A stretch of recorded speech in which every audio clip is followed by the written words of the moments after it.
On this week's episode of the Studio Live podcast, we are talking about imposter syndrome. Are you an imposter? Do you feel like you're a giant fraud and you're just waiting for folks to find out that you don't know what you're doing? Guess what? You're not alone. And in this podcast, we're going to talk all about it. If it's your first time here, my name is Pete Johns and this is Studio Live. Today, this is where my goal is to help you create, record, and release your best music. And we do that through tips and tricks and tutorial videos and live streams and podcasts like this one, which go a little bit left field in terms of actual music creation. But we're going to cover a topic that is super important because too many folks, I've seen too many times, people stop creating music because they don't think they're good enough. They think they're a fraud. They think they're an imposter. They think someone's going to find out, and they care a lot about what other people think. I'm going to reassure you. Give me another 20 or 30 minutes, and I promise you, I'll reassure you that you're not alone in those thoughts. And everyone, the most successful people in the world, are probably thinking the same thing. At the start of the show, though, we always talk a little bit about what's been going on the channel for the last week. We've had our usual round of live shows, a fantastic Your Music Live showcasing your best independent music. GarageBand Weekly was a great Q&A session that we had this week. And the latest short video was all about how much storage you need in your Mac. If you're buying a new Mac, take my advice. Don't be like me. Don't get 256 gigabytes of storage. It is not enough. You will regret it. Trust me on this one. So check out the studiolivetoday.com for the links to all of the shows and all the videos that we've been putting out over the last week, and we'll tell you about what's coming up at the end of this show. But let's dive in to our feature topic, shall we? Imposter syndrome. What is it? Well, before I cover that, in fact, let's put this out on Front Street. I am not a licensed therapist. I know, shocking, right? A dude on YouTube that's a musician can't tell you all the things and won't tell you what to do. So let's just say that right up front. If you need help, if you are struggling with mental health, if you are struggling with anything, please seek professional help, seek advice. There are people out there trained and paid to help you. However, what I have got is some anecdotal stuff and some things that I've heard from other folks from being in communities, being in music communities, and being in the world, being in corporate environments as well. Because imposter syndrome's not just about your music. It can also be about your work life, your family life, your home life, and a lot of other things. So what is imposter syndrome? Now, the word syndrome itself is a little bit misleading because it seems to lead to the fact that, it's a disease, it's an abnormality, it's something different. And it really isn't. It should just be called imposter feeling or something like that. And we need to sort of tap it down a little bit, because what imposter syndrome is, it's that feeling you get when you feel like you're in over your head. You feel like other people are better than you and that they're producing and they're doing things at this high level and you're down here, and you just feel insecure. You feel like at some stage, the people that you're with are just going to turn around and look at you and go, you don't belong. We are better than you. You don't know what you're doing, do you? You're in over your head. That's where it all comes into imposter syndrome. Now, when you don't have imposter syndrome is usually when you're a beginner. When you're starting out, you know. And if anyone's done sort of the 4 quadrants of your knowledge, like in terms of whether you know something and whether you have conscious or unconscious competence and incompetence, you'll know what I'm talking about here. So when you start out, you don't know what you're doing and you don't have much competence. And so therefore you don't have a lot of confidence. You'll just be starting out, you'll be learning. As you learn and grow and start developing and doing more things, whether it's in your work life, in a hobby, in music creation, you get to this point where you're like, now I'm putting my music out there and I'm releasing songs and I'm telling other people how I'm doing things.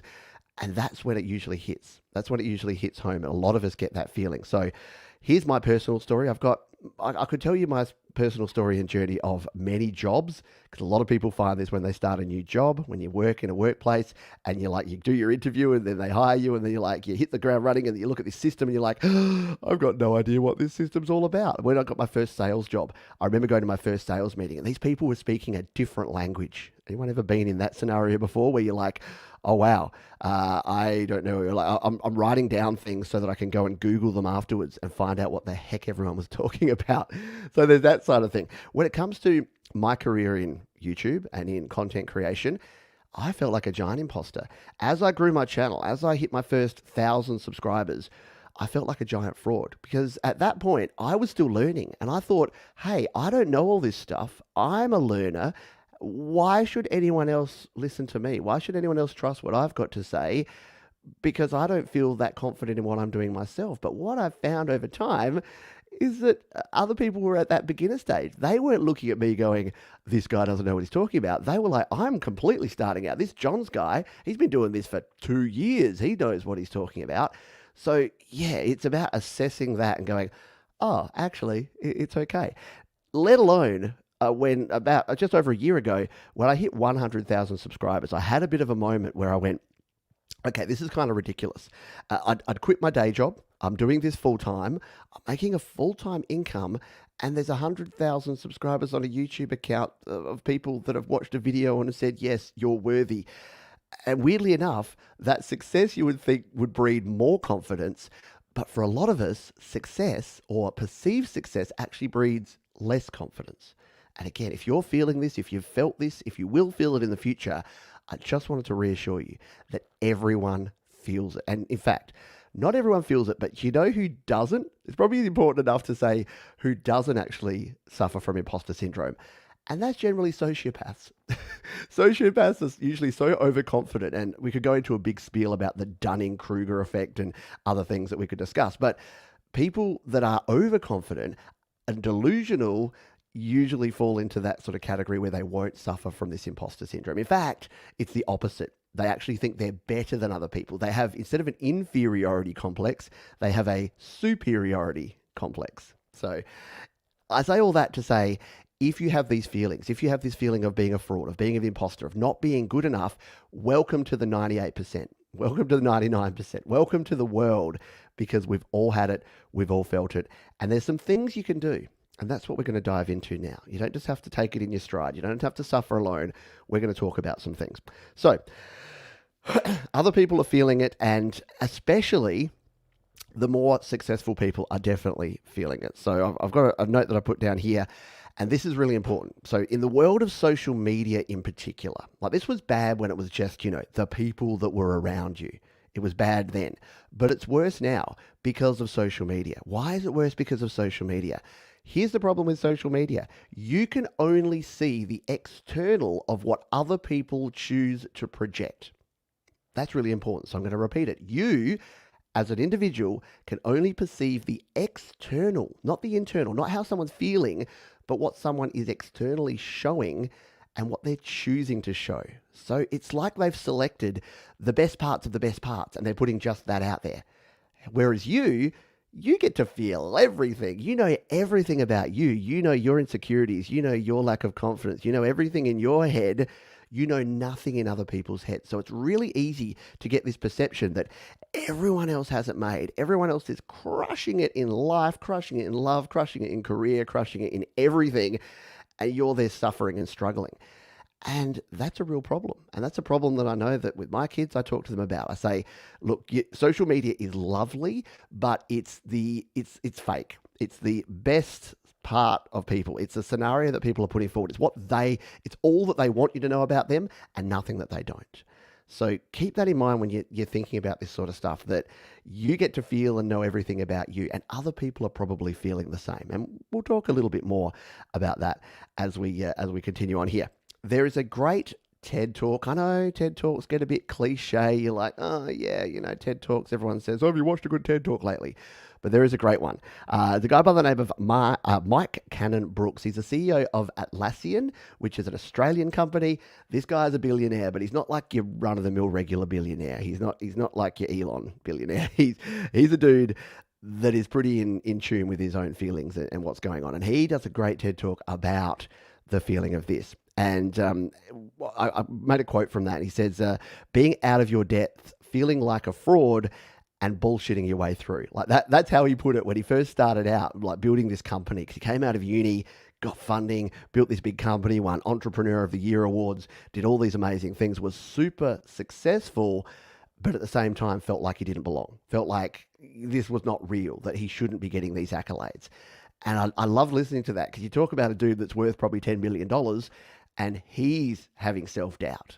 So that's what I want you to realize, is that success and confidence don't really go hand in hand. And I bet you can name a bunch of people, especially those prominent in the media, maybe right about now, if you're watching or listening to this around about this time, that have that problem where they're not being true to themselves and they're not being true to other people. They're putting out this false perception instead of actually accepting that, hey, everyone is vulnerable, everyone makes mistakes, and the only global mistake, like little mistakes are great.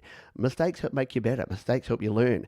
But the only mistake that you shouldn't make is thinking that you've got nothing left to learn. And as soon as you think you're always right, and as soon as you think you've got nothing left to learn, you're kind of lost, in my opinion. What do you think? Would love your feedback. If you're here live, please drop your comments. It is hard for me when I'm recording these live to keep an eye on the comments while I'm ranting and raving, but feel free to share your stories and to have a chat if you are here live. If you're listening on the replay or if you're watching the replay video, you can leave your comments down in the comments section. I'd love to hear your stories. What have you learnt? How have you learnt to cope with these sort of things? And if you're listening on the podcast, reach out. Always love to hear your stories. My email address is very easy to find. It's pete@studiolivetoday.com. So there are two different things. We're going to have a quick drink here. There are two different ways that imposter syndrome can hit you. There is what I call prompted and unprompted. So unprompted is what we've talked about so far, which is you have these feelings. You are looking around and you're seeing other people's success and you're thinking, I don't feel as successful as those people. I feel inferior. I feel like so that's the unprompted. All right, you start a new job and you're just observing other people and you're seeing what they're doing and you have that feeling of being a fraud or being inferior. Then there's the prompted side. So prompted is where other people either deliberately or unintentionally make you feel that way. So that first sales meeting I was talking about before, I don't know whether people were deliberately doing it or not, but by using all these acronyms and all these terminology that I didn't understand, they were either not realizing that I didn't understand and not caring, or they were using it as a positioning thing. So have you ever been in that environment before where someone's using terms or they're big noting their accomplishments or themselves to kind of bring you down? And in this community, I always say that I want to build people up. I want to provide feedback. I want to provide encouragement. I want to provide sometimes criticism, sometimes analysis that is going to build people up, that's going to help people improve, not push people down, not make people feel stupid, not make people feel inferior, but actually build people up. So when I'm talking about prompted imposter syndrome, I'm talking about the fact that someone else is doing something. And the reason I mention this and the reason I talk about this with music is that I see that more often. In music especially, because there are folks, unfortunately, if you've been in any music community, you'll have experienced this, I would imagine. There are folks who have been in the music recording industry for 30 years, and be warned, anytime someone tells you how many years they've been doing something, they're probably defensive about new up-and-coming people taking over and taking their limelight. So I've been in the recording industry for 30 years. I've used tape. I've worked in real studio. If you're a home studio recorder, whenever someone says, I've worked in real studios, I've worked with tape, I've worked with a console, and like they'll just be sprouting off this stuff. And they're saying all of this to make themselves superior. And I've found too many people that have stopped making music because they think this: I'm never going to be as good, as experienced as that person. And we'll talk in a moment about some things you can do with that. But obviously that's BS. Obviously that's something that you don't want to tap into because number one, you don't have to be. And number two, it's probably a falsehood anyway. And you got to consider the source with this stuff. You got to think about not only who's providing the feedback, but why they're doing it. So the few times in sort of the corporate world where these sort of things have happened, where I've stepped into a role and I've talked to someone and they're like, oh yeah, I have to do this and this and this, and I'm very important because I'm on this committee and I'm the head of the PTR reporting conglomerate. And I'm like, what the hell is a PTR reporting call? I don't know.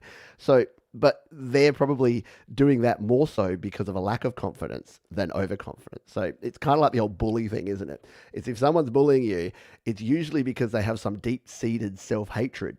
They don't hate you necessarily, but they're dealing with something internal. And it's the same with this stuff. It's the same with people who prompt imposter syndrome. They are probably feeling it too. They're either a sociopath, like we talked about at the start, and they just don't care, or they're feeling it as well. And the only way they can make themselves feel better is to make sure other people are feeling it more and feeling it worse. So, yeah, it's easy to say just ignore those people and walk away. But I'll give you some more information and some more advice. What about fake it till you make it? How much does this play a part? How much should you just fake it till you make it in the world, in music, in life? Well, look, if you are working a job and you walk in there and on your resume it says you can do a thing, and then on the first day, if you put your hands up and say, oh, by the way, yeah, I kind of overdid it on my resume. I've actually got no idea what I'm doing, and you're probably going to have to teach me everything. That's probably not a great idea. At the same time, saying, I got this. I've worked on the Fascinator 2001 for years and years, and then you cut your arm off. That's probably not good either. So somewhere in between is good. And it's kind of the same with your music. I think having enough humility to say, I'm on a consistent learning journey. And look, the same if you're working in the real world, I'm on a journey. I'm learning these things. I have skills and experience, and I'm always looking to hone them. I'm always looking to learn new and interesting things. So I think if you go completely fake it till you make it, you're probably going to really struggle. If you go completely the other way, though, like, yes, honesty is the best policy.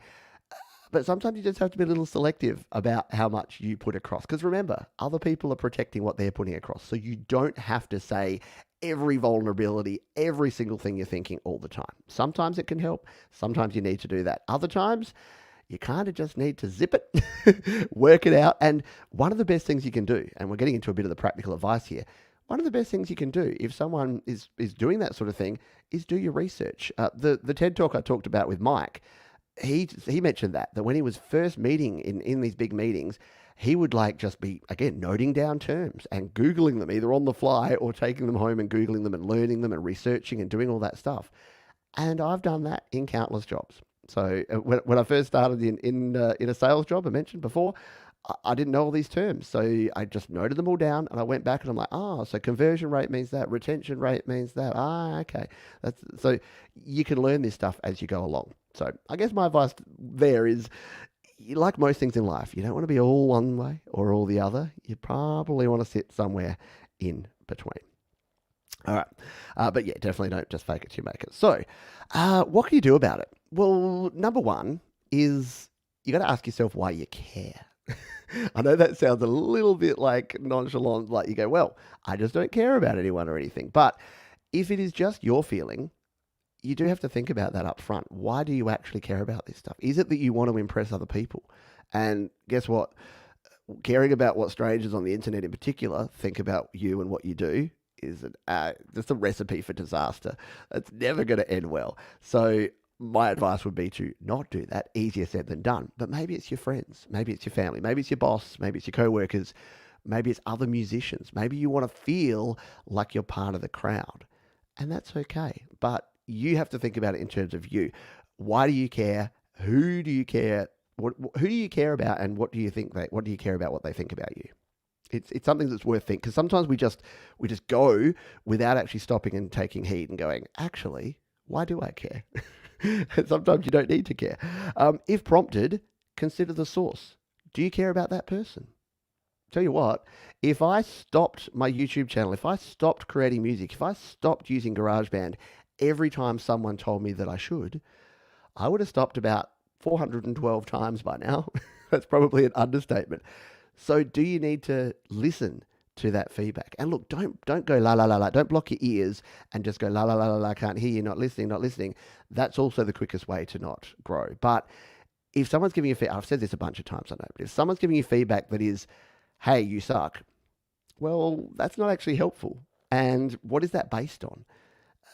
And again, even if you do suck, what I would say to someone is, you suck. Someone's like, I really suck at this. I'm like, you suck for now. You will get better. Very few people start a thing, work really hard at it, learn lots of stuff, develop, grow, and then are worse, right? So if you're at the start of your journey and someone says you suck, say, yeah, hey, maybe I do. But guess what? I'm gonna learn, and I'm gonna do my best, and I'm gonna create the best music I possibly can. And if you don't like it, guess what? You can shove it in the nicest possible way. So do think about, if you are prompted, if you have that prompted imposter syndrome, think about where it's coming from, who's actually saying it. Learn. Yeah. Funnily enough, one of my kids wants to be a school teacher. And I was joking around with her the other day, because she's doing algebra at the moment. She's like, "Oh, I don't understand why I need to do algebra." And I said to her, "Yeah, if you're teaching primary school, you really only need to know up to the end of year six, and then you're golden. Like it's like the Simpsons thing, where it's if you're teaching piano, just stay one lesson ahead of the kid, just learn it, and then be teaching one lesson back." And it kind of relates to what I said at the start about my journey on YouTube. When I was learning GarageBand and starting to teach people GarageBand, I knew maybe 30% of it. But guess what? People starting out knew 0% of it. So my 30% seemed like this amazing array of knowledge. And then as I learnt the next 30 and then the next 30, I was able to build on that. And then the beginners became intermediate, then they became advanced, and then people have overtaken me. They've superseded my level of knowledge and experience. And that is good. Again, won't get into the whole teacher debate thing, but hey, if you're a leader or a mentor or a teacher, and there aren't people that you get to a level where they are better than you, you're probably not a very good teacher or mentor or leader. And unfortunately, you see that too often. You see people that pushing people down because of the tall poppy syndrome. We have that here in Australia. Do you have that in other parts of the world? The tall poppy syndrome. As soon as someone gets too big for their boots, you knock them down. And if you're the boss, I'm the boss, and I'm the boss of the business, I'm the boss of the company, everyone else needs to be below me, right? No, maybe not. So yeah, do keep that in mind, that you can learn. You can learn this stuff. And even if you feel like an imposter and someone's talking about EQ, guess what? Go do a 10-minute crash course on EQ, and suddenly you'll know your attacks and your release. Actually, that's compression. See, sometimes you get things wrong. So compression. So yeah, you'll know your attacks and your releases and your elbows and your knees and your heads and your shoulders and your toes. All of that stuff. It's learnable. And here's the thing. Another thing you need to keep in mind is don't question yourself. Don't question your own self-value and self-worth, because that's not what it's about. But do question your skills and your knowledge and your ideas. The worst thing you can do is say, and look, unfortunately, a lot of these woo-woo, rah-rah, self-help kind of courses where you look in the mirror and you say to yourself 10 times, I am strong, I am powerful, I am great. Sometimes they encourage a flawless mentality, a perfection mentality, and I think that's actually super dangerous as well. Again, as I said at the start, not trained therapists, so take with a grain of salt. But what I've learned over time is you can have self-worth and self-value and also be spectacularly wrong or spectacularly bad or have a ridiculously terrible idea. Doesn't mean you can't try it. Doesn't mean you can't learn. Doesn't mean you can't recover from your mistakes. It just means that if you are not questioning, that's the thing. I think a lot of these confidence movements have the right intention, but they develop this psyche, and especially people that have been downtrodden in the past, people that have been given negative feedback, people that have been abused, a whole bunch of really bad things. They have this self-worth, but sometimes it actually grows into blind spots where they then can't see the mistakes they make, the errors they make, the things they need to learn, the fact that some of their ideas and opinions are actually a bit dodgy or potentially completely wrong. So be questioning what you do, be questioning what you know, and be questioning your ideas. But don't ever question your self-value and your self-worth, because you are worth it. Everyone has value, and you have value. And if you decide that for the opinion, again, especially the opinion of strangers on the internet, to give up and to stop creating music, you're doing yourself and you're doing the world a disservice. Let's speak about other people as well. Before we finish off here, let's speak about how you can help others. Because often, I did a lot of research for imposter syndrome. I did a video about 3 years ago on this, and I did a heap of research to do this podcast here today. And I've picked and chosen from a bunch of stuff that I liked the concepts of. One of the things I didn't hear a lot about, apart from in like one video that I watched, and I can't reference it and I apologize, is helping others with this. So how do you actually help? How do you identify it in other people, and how do you help them? Because a lot of the imposter syndrome videos and articles that I read and that I watched are all about you. They were just like, how you've got imposter syndrome. How do you feel? How do you deal with this? But how do you help other people? Because we're all in a community here. And so I wrote a song about it once. We're trying to have a society here. So in a society, how do you help other people? And number one is to help identify it. And hopefully all the things I've gone through here, maybe now you'll see the signs and you'll identify it, because I've caught a few people, and I want you to go out there and help catch people as well. Help catch people that you see are being triggered, because you won't really see it if it's just internal, but you will see it if you see someone else trigger it. And in a lot of the communities that we have around Studio Live today, I'm proud to say that it simply doesn't happen anymore. But in the early days, we had people who tried to join the community and they were clearly there to big note themselves and to push everyone else down.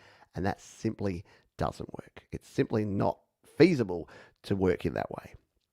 So if you see that happening in other communities, in other forums, be the advocate. Get in there. Say to the person, actually, I think the way you address that is actually not building that person up. Or just simply ask the question. You can even be polite about it. If someone says, oh, that sucks, it's like, when you say this sucks, could you provide specific information about why that is and how you can help the person create better music? And that can often diffuse it. I mean, giant wankers will still be giant wankers. They'll be like, nah, screw you, and they'll leave. But that's good too. Win. But what you tend to find is that people will, they'll leave that because these sort of folks, they've got that fight or flight. They want to fight, but as soon as they get challenged by a bunch of people in a positive way, again, not just like fight with fire, but just say, I've noticed that you've been quite negative about a lot of things lately. Is everything okay with you? We're really just trying to build up people around here and help them create their best music. Is that something that you're on board with? Hey? And if they're not, well, guess what? They'll leave. And if they'll prove to you how they actually want to be by their response to that. If you say that to someone, if you say that to a regular person and they respond in any way but, oh, yeah, you're right, I was a little bit over the top there. Yeah, sorry, I'll try and provide some better constructive feedback. If they go off on a rant and a tangent about and get defensive about it, guess what? You know that they're not going to add value and you can move on. And then hopefully you and the person being triggered can actually move on and keep creating music. Overconfident or overly critical people are often hiding their own imposter syndrome. So again, remember that social media thing that if people are pushing out this really confident vibe that they've really got it all made and that they're cracking and man, I've got all these bands and all these albums and I've got all this experience and I used to do this and I used to be that. Basically, the more someone tries to convince you of things, the more that they're probably actually hurting themselves. So again, sometimes just reaching out and just saying, hey, is everything okay? I've noticed that you've been coming across, it sounds like you got everything really cool, but I went through that one time as well. Like, be empathetic. Try and be helpful with folks. Because again, sometimes it won't be as obvious as someone just saying, I feel like an imposter. A lot of the times it'll be the flip side. And if you see something go really far the other way, where someone suddenly gets defensive and someone's suddenly trying to justify everything they do, that can be just as much of an indication that that's it. And I'm going to finish on this. Be honest about your own vulnerabilities. That's the best way you can help others. And that's something that I've tried to do from day dot. I've said, when I started out, I knew nothing. I've said, I still know very little about a lot of things, and I will continue to say that. I'm on a lifelong learning journey. I make mistakes. I have ideas that are good, but I have some ideas that are absolute rat shit, as we'd say here in Australia. And I am wrong on a regular basis, but I love that I'm wrong, because it means that I can learn something from someone else. I can have a thought on something. I can express it to someone. They can make a counterpoint, and I can say, hey, you make a heck of a lot of sense. I think I'm wrong and you're right in this case. So just having the humility to be vulnerable is going to help so many people. And I see that a lot in this community, and you folks all do an amazing job with that. But the more you can do that, the more you can actually express vulnerability and the fact that we are all going through this. Again, 99% of folks are going through this. Some of us just want to express it more than others do, and that's totally fine too. But you're going to help someone. It's not going to hinder. It's only going to help. The more honest you can be and the more you can put yourself out there, you're going to help more people, and you're going to help people get over their imposter syndrome. Again, I know that was a lot that was crammed in there. That was 25 minutes of John's ranting about a whole bunch of stuff, but hopefully there's something in there. If you got one aha moment out of any of that, let me know. If you're here live, let me know here in the chat. If you're watching on the replay, do leave a comment down below. If there was one little bit that was an aha moment where you went, yeah, that's that. I didn't think about it that way, but that's a good point.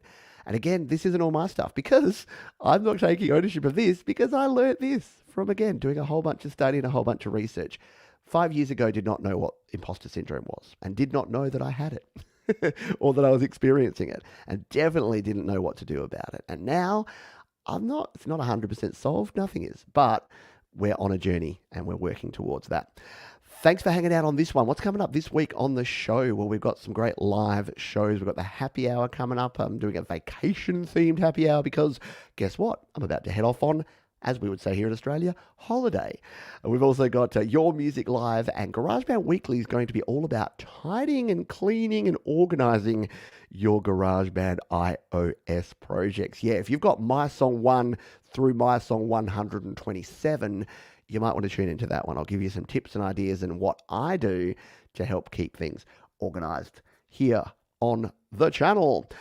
If you are watching this one on YouTube, thank you very much. Feel free to leave a comment, leave a thumbs up if you enjoyed it, if you got some value out of it. If you're listening to the podcast version, if you want to subscribe to it, you can go to studiolivetoday.com/podcast so that you never miss one of these. I promise some of it's practical stuff, some of it's rants like this, but there's always something in there for everyone. So use your podcast catcher of choice and just search Pete Johns Studio Live Today, or go to studiolivetoday.com/podcast for all the information you need. If you want to catch the live shows, it's studiolivetoday.com/live. That will take you to the playlist with all the latest live shows. So, as we say at the end of every single show here on Studio Live Today, please be kind to yourself, be kind to others, keep creating, and I'll see you next time.